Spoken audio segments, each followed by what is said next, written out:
Hello students, welcome back to the next session of English First with new chapter.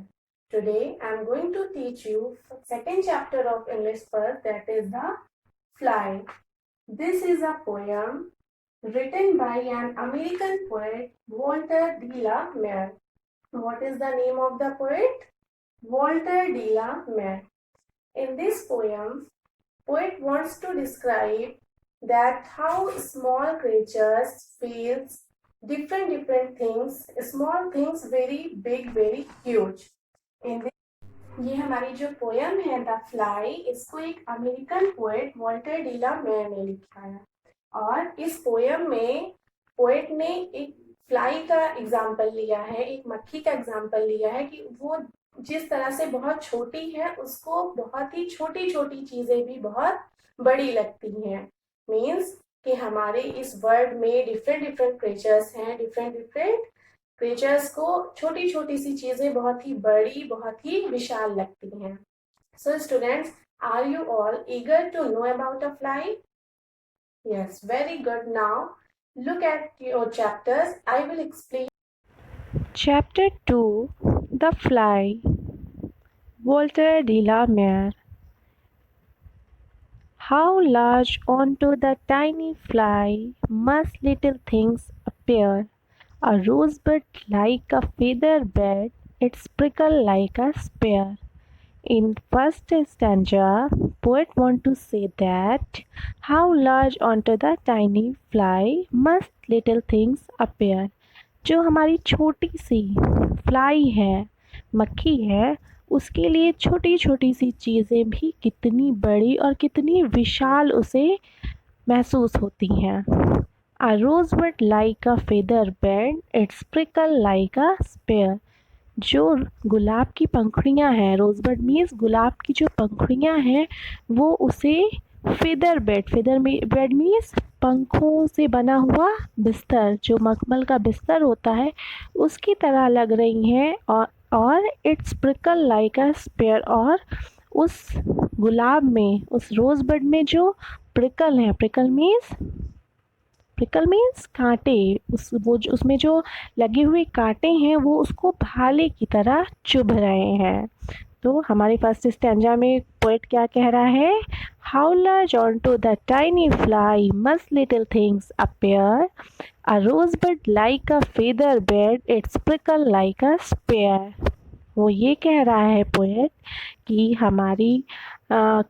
हमारी world में, country में जो different creature हैं, different प्राणी हैं, उनके लिए हर चीज़ें कितनी डिफरेंट फील होती हैं उन्हें। जैसे उसने एग्जांपल किसका लिया है? फ्लाई का, कि एक जो छोटी सी मक्खी है, उसके लिए छोटी सी चीज़ भी कितनी बड़ी और विशाल, उसे कितनी अद्भुत उसे महसूस होती है। आ रोजबड लाइक अ फेदर बेड, गुलाब का जो फूल है, उसकी जो पंखुड़ियाँ हैं, वो उसे पंखों से बने हुए बिस्तर की तरह महसूस होती हैं। And it's prickle like a spear, और उसमें जो लगे हुए कांटे हैं, उस रोजबड में लगे हुए जो कांटे हैं, वो उसको भाले की तरह चुभ रहे हैं। Okay students, now look at next stanza. A dewdrop like a looking glass, a hair like a golden wire, the smallest grain of mustard seed as fierce as coals of fire. In second stanza, what poet says? Look here, a dewdrop like a looking glass. जो ड्यूड्रॉप means क्या होता है students? मैंने previous chapter में आप लोगों को बताया था। Yes, very good. Dewdrops means water droplets. A dewdrop like a looking glass. जो ओस की बूंदें हैं, वो उसको looking glass means दर्पण, एक बड़े से दर्पण, एक बड़े से शीशे की तरह लगती हैं। A hair like a golden wire. और एक सिंगल बाल, जैसे हमारे बाल हैं, तो उसमें से अगर उसको एक सिंगल बाल भी दिखता है, तो वो उसको कैसा महसूस हो रहा है? लाइक अ गोल्डन वायर, जैसे वो एक सुनहरा तार हो। The smallest grain of mustard seed as fierce as coals of fire. सरसों के छोटे से दाने, जो सरसों के छोटे से दाने होते हैं वो उसको कैसे लग रहे हैं, as fierce as coals of fire, वो उसको ऐसे भयानक लग रहे हैं, इतने भयावह लग रहे हैं जैसे आग के दहकते हुए गोले। Look at third stanza. Aloof of bread, a lofty hill, a wasp, a cruel leopard, and specks of sail as bright to see as lambkin to a shepherd. In third stanza, poet says that aloof of bread, a lofty hill, जो हमारा खाना है, food है, उसमें से हम रोटियों की जो तह रखते हैं वो उस मक्खी को, छोटी सी फ्लाई को कैसी फील हो रही है, अ लॉफ्टी हिल, बहुत ही ऊंची सी पहाड़ी की तरह लग रही है। अ wasp, a cruel leopard. A wasp means, यहाँ पे वेस्प का क्या मतलब है स्टूडेंट्स, जो हमारे छोटे छोटे कीट पतंग होते हैं, कीड़े मकोड़े होते हैं, वो उस फ्लाई को कैसे लग रहे हैं, अ क्रूएल लियोपर्ड, एक बहुत ही भयानक भयावह तेंदुए की तरह लग रहे हैं। And specks of salt as bright to see as lambkins to a shepherd. Aspects of salt means जो नमक का एक टुकड़ा होता है, नमक का एक टुकड़ा, एक पिट होता है, वो फ्लाई जो है वो उसको देख के ऐसे उसकी आंखों में चमक आ जाती है, वो ऐसे खुश हो जाती है जैसे एज लैम्किन टू अ शेफर्ड, जैसे एक चरवाहा अपने किसको देख के खुश हो जाता है, जो चरवाहा है वो लैम्पकिंस को, मेमने को देखकर खुश हो जाता है, उसी तरह से जो फ्लाई है वो नमक के एक टुकड़े को देखकर खुश हो जाती है।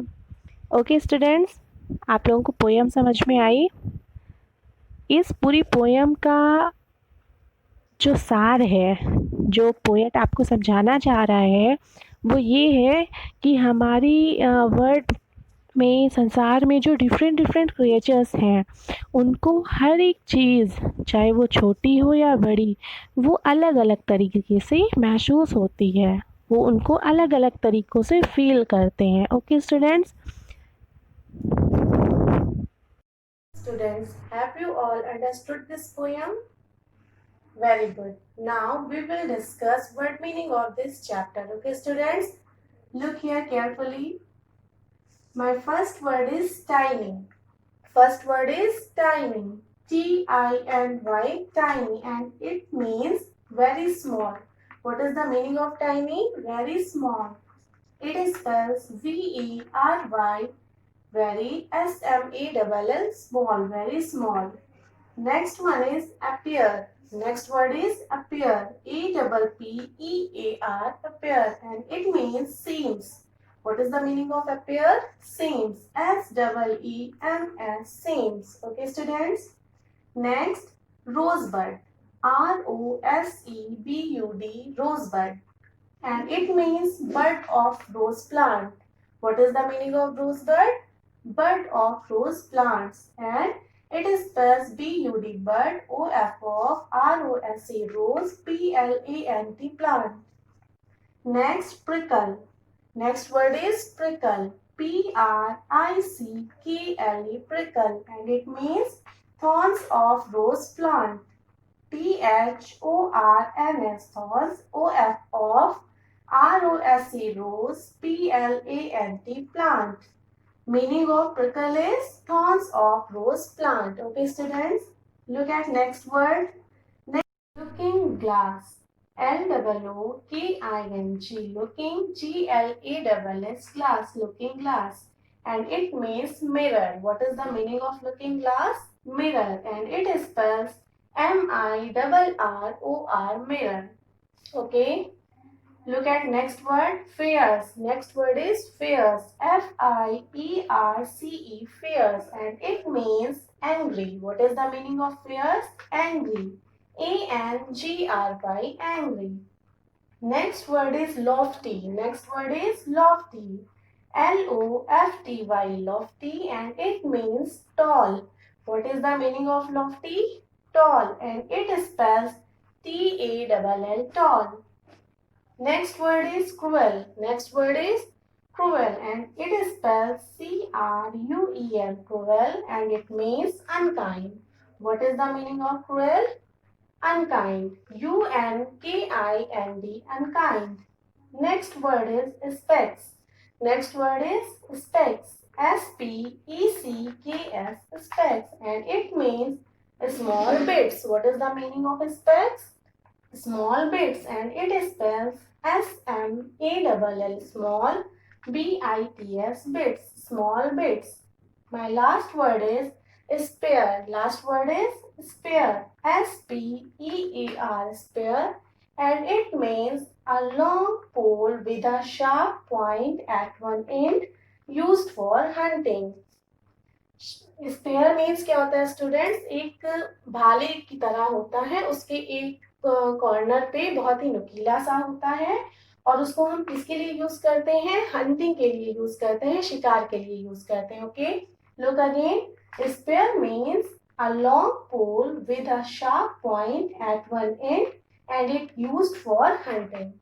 Okay students, now you have to write these word meaning in your English first copy in very neat and clean handwriting and complete your assignment and send it to me. Okay students, bye bye.